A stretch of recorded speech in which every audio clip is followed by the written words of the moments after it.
ইমানদারের পুরো বিষয়টাই হলো অদ্ভুত, খুবই চমৎকার। কারণ হলো, আমরা বাংলায় একটা কথা বলি, হাতি মরলেও লাখ বাঁচলেও লাখ। ইমানদার অবস্থা হলো সেরকম। নবীজি বলেছেন, ইন আসাবাহু খায়রুন, ইমানদারের যদি কোনো ভালো কিছু অর্জিত হয়, শাকারা, সে আল্লাহকে থ্যাঙ্কস জানায়, শুকরিয়া জানায়, ফলে সে আল্লাহর কাছে রিওয়ার্ড পায়। আবার কেউ পুরস্কার পেল না, তার যে লক্ষ্য ছিল সেটি তিনি পূরণ করতে পারলেন না, তিনি সবারা, ধৈর্য ধারণ করে, তো এর ফলে আল্লাহ তাআলার কাছ থেকে বিনিময় পায়। অতএব ইমানদারের হারাবার কিছু নেই। যারা পুরস্কার জিতেছে তারা যেমন আল্লাহর কাছ থেকে সব আশা করতে পারে, আর যারা পুরস্কার জিততে পারেনি, ইমানদার যেহেতু আসল টার্গেট তার আল্লাহর কাছ থেকে পাওয়া, সো তারাও ইনশাআল্লাহ বিদিল্লাহ গেইনার এবং ভালো কিছু পেয়েছে। আমি দোয়া করি আমাদের এই সমস্ত কলিজার টুকরার সন্তানগুলোকে আমাদেরকে আল্লাহ তাআলা নয়ন জোড়ানোর সন্তান পাওয়ার তৌফিক দান করুন। সময় তো শুধুই, আমরা রমজানের পড়ন্ত বিকেলে এখানে একত্রিত হয়ে আছি এবং আমি দেখতে পাচ্ছি ইফতার সার্ভ করা হয়ে গেছে বেশিরভাগ টেবিলগুলোতে। এই যে ইফতার সামনে নিয়ে আমরা বসে আছি, আমরা সবাই তো ক্ষুধার্ত, তাই না? ইফতার সামনে সাজানো আছে, অপরদিকে আমাদের পেটে ক্ষুধা আছে, খাবারও সামনে আছে, আমাদের নিডও আছে, বাট আমরা কেউ খাচ্ছি না। আমরা অপেক্ষা করছি সূর্য ডোবা। কেন এই অপেক্ষা? কারণ আল্লাহ তাআলা আমাদেরকে এখন এই খাবারটা গ্রহণ করার জন্য পারমিশন দেননি। আল্লাহ বলেছেন, আতিমুস সিয়ামা ইলাল লাইল, তোমরা সূর্য ডোবা পর্যন্ত তোমাদের সিয়ামকে, রোজাকে তোমরা কন্টিনিউ করো। এই যে খাবার সামনে আছে, আমার নিডও আছে, বাট আমি আল্লাহর নির্দেশের অপেক্ষা করছি, এটাই কিন্তু রোজা, এটাই হলো সিয়াম। সিয়াম বা সম, এই শব্দের অর্থ হলো মূলত বিরত থাকা, নিজেকে নিয়ন্ত্রণ করা। এই যে ক্ষুধা আছে, খাবারও আছে, বাট আমি নিজেকে নিয়ন্ত্রণ করছি, আমি খাচ্ছি না। এই বার্তাটা সিয়াম আমাদেরকে দিচ্ছে। এই বার্তা যে দিচ্ছে, সেই বার্তাটা যদি আমরা গ্রহণ করতে পারি এবং এইটাকে যদি সামগ্রিক জীবনে আমরা অ্যাপ্লাই করতে পারি, তাহলে সিয়াম সার্থক, তাহলে রোজা সার্থক। আর তা না হলে এই রোজা অনেক ক্ষেত্রে কেবলই উপোস থাকা। আমাদের প্রিয় নবীর ভাষায় তিনি বলেছেন, রুব্বা সাইমিন লাইসা লাহু মিন সিয়ামিহি ইল্লাল জু', বহু রোজাদার আছে যাদের রোজার বিনিময়ে উপোস থাকা ছাড়া আর কোনো অর্জন হয় না। তারা কারা? তারা হলো সে সমস্ত মানুষ যাদের রোজা শুধুই ইফতার এবং সাহরিতে সীমাবদ্ধ, এর বাইরে রোজার কোনো বার্তা তারা গ্রহণ করতে পারে না। সম্মানিত উপস্থিতি, আমাদের এই সিয়াম বিরত থাকার এই যে কসরত আমরা করছি, এই যে চেষ্টা আমরা চালাচ্ছি, এই যে ট্রেনিং আমরা নিচ্ছি, এটা মূলত আমাদের সামগ্রিক জীবনে অসংখ্যবার আমাদের জীবনে এরকম সিদ্ধান্ত গ্রহণ করবার সময় আসবে বা আসে, যখন আমি আমার নিজেকে নিয়ন্ত্রণ করবার প্রয়োজন হয় আল্লাহর আদেশ এবং নিষেধ দ্বারা।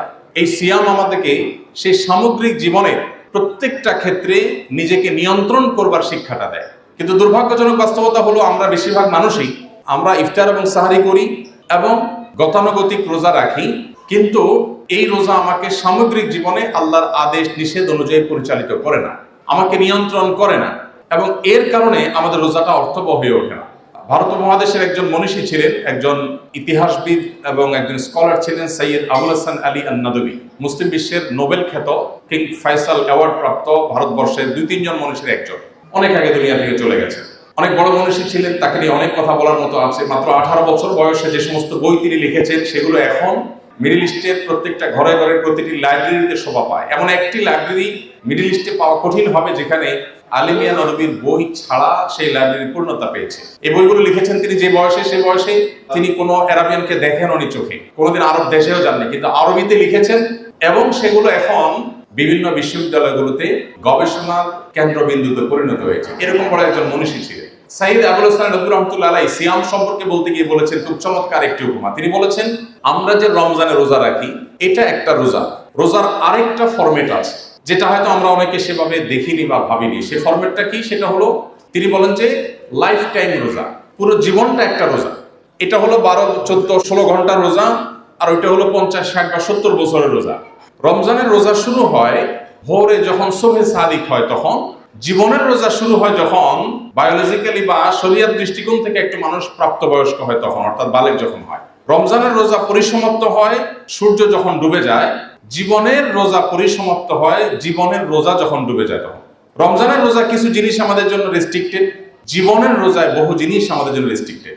রমজানের রোজা ভেঙে গেলে আমরা সেটা কাজা রাখতে হয়, জীবনের রোজা ভেঙে গেলে আল্লাহর কাছে তওবা করে আবার সেটা কন্টিনিউ করতে হয়। তিনি অত্যন্ত চমৎকার ভাবে উদাহরণ দিয়েছেন, এই 12-14 ঘন্টা আমাদেরকে না খাইয়ে উপোস রেখে আল্লাহর কোনো ঠেকা পড়েনি। আল্লাহ চান তার বান্দা পরিপূর্ণ হয়ে উঠুক, আল্লাহ চান তার বান্দা আত্মনিয়ন্ত্রণ করতে শিখুক, আল্লাহ চান তার বান্দা তার বন্দিগিকে চূড়ান্ত লেভেল পর্যন্ত নিতে শিখুক।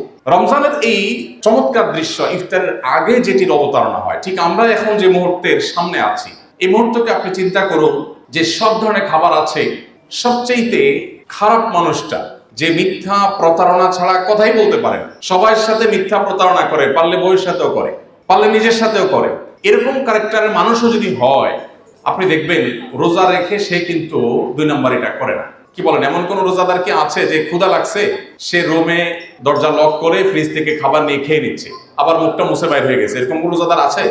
নাই। কারণ হলো এই রোজাদার জানে যে আল্লাহ তাআলা দেখছেন। এই যে আমাদের সবার সামনে খাবার আছে, আমরা কেউ খাচ্ছি না। সারা দেশে এখন লক্ষ লক্ষ কোটি মানুষ ইফতার সামনে নিয়ে প্রস্তুত হচ্ছেন বসার জন্য এবং সূর্য ডোবার আগ পর্যন্ত বসে থাকবে। এর মধ্যে বহু ঘুষখোর, বহু টিনচোর, বহু গমচোর, বহু খারাপ মানুষ, বহু 2 নম্বর মানুষ, এরা সবাই কিন্তু এই জায়গায় এসে একাকার যে না আমরা কেউ এখন খাবো না, কারণ আল্লাহর নির্দেশ নাই। তো যে আল্লাহর নির্দেশের জন্য কোটি কোটি মানুষ আমরা অপেক্ষমান আছি, সূর্য ডোবার আগ পর্যন্ত খাচ্ছি না, আমার নিড আছে, সুযোগও আছে, বাট আমি খাচ্ছি না, এই আল্লাহ তো আমাকে নিষেধ করেছেন অন্য সব অন্যায় কাজগুলো থেকে বিরত থাকতে।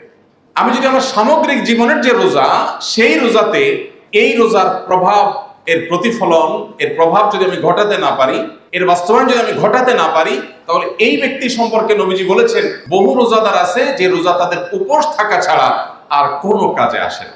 সম্মানিত সুধী, আল্লাহ তাআলা বলেছেন কুতিবা আলাইকুমুস সিয়ামু কামা কুতিবা আলাল লাযিনা মিন ক্বাবলিকুম লাআল্লাকুম তাত্তাকুন। তোমাদের জন্য সিয়াম, রোজা ফরজ করা হয়েছে, তোমাদের পূর্ববর্তীদের উপর ফরজ করা হয়েছে। কেন? রোজার উদ্দেশ্য কি? আল্লাহ বলেছেন লাআল্লাকুম তাত্তাকুন, যেন তোমরা মুত্তাকি হয়ে উঠতে পারো। প্রত্যেকটা ইবাদতের, প্রত্যেকটা নেকামলের একটা প্রাইমারি বা প্রাথমিক লক্ষ্য আছে, আর একটা চূড়ান্ত লক্ষ্য আছে। সকল ইবাদতের চূড়ান্ত লক্ষ্য আল্লাহকে সন্তুষ্ট করে জান্নাতে যেতে পারা, আর প্রাথমিক লক্ষ্য হলো ইবাদতের ক্ষেত্রে ইবাদত ভেদে, যেমন আমরা ইবাদত ভেদে এটা পার্থক্য হয়, যেমন আমরা ওযু করি কেন, নামাজ পড়বো, সেটা হলো প্রাথমিক লক্ষ্য। আমরা রোজা রাখি কেন, যেন আমরা মুত্তাকি হয়ে উঠতে পারি। মুত্তাকি কাকে বলে?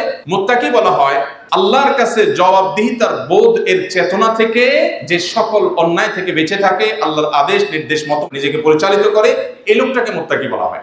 আর এই পুরো এক্সারসাইজটাকে, এই পুরো চেতনাটাকে বলা হয় তাকওয়া, যেটা অন্তরে সুপ্ত থাকে।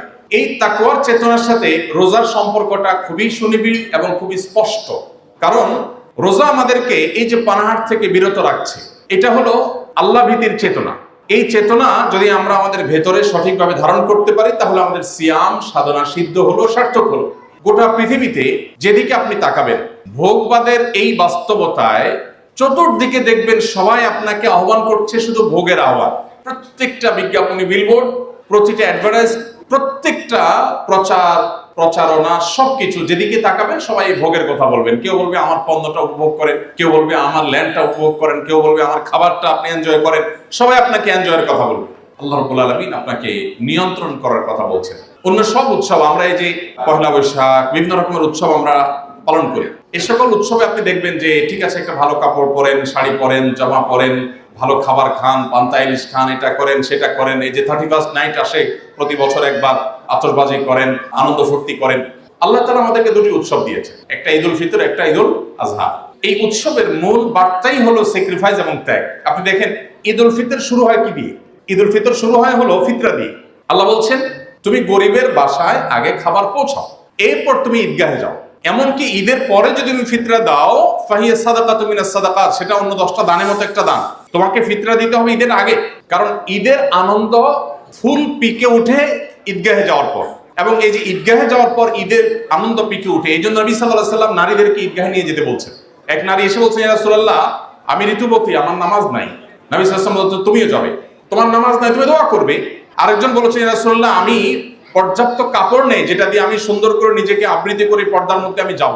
নবীজি বলেছেন আরেকজন নারী তাকে সহায়তা করুক, তার সাথে তার পর্দার মধ্যে সে শামিল হয়ে তারপরে যাক, তারপরও সে যাক, ঈদের আনন্দ পূর্ণতা পাক। এই যে ঈদের আনন্দ পূর্ণতা পাবে ঈদগাহে যাওয়ার মাধ্যমে, নবী সাল্লাল্লাহু আলাইহি ওয়াসাল্লাম বলেছেন তার আগে তুমি গরিবের বাসায় খাবার পৌঁছাও। তার মানে আগে তুমি স্যাক্রিফাইস করে যে আনন্দ সেটা উপভোগ করো, এরপরে তোমার ভোগের আনন্দে তুমি যাও। ঠিক একইভাবে ঈদুল আজহাতে আপনি দেখেন আল্লাহ কোরআনে বলেছেন ফাকুলু মিনহা ওয়া তা'আমুল কানি ওয়াল মুতাল্লা, কুরবানি গোশত তুমি খাও, অভাবী মানুষকে দাও, যারা তোমার কাছে হাত পাততে পারে না সে মানুষগুলোর কাছেও পৌঁছাও। মোহতারাম হাজির, এই জন্য ইসলামের সমস্ত ইবাদতের সমস্ত আয়োজনের মূল কথা হলো আত্মনিয়ন্ত্রণ করা। আপনি যদি কোরআন খোলেন, কোরআনের পাতায় পাতায় দেখতে পাবেন আমাদেরকে প্রত্যেকটা ক্ষেত্রে আল্লাহ তাআলা নিয়ন্ত্রণ করা শিখিয়েছেন।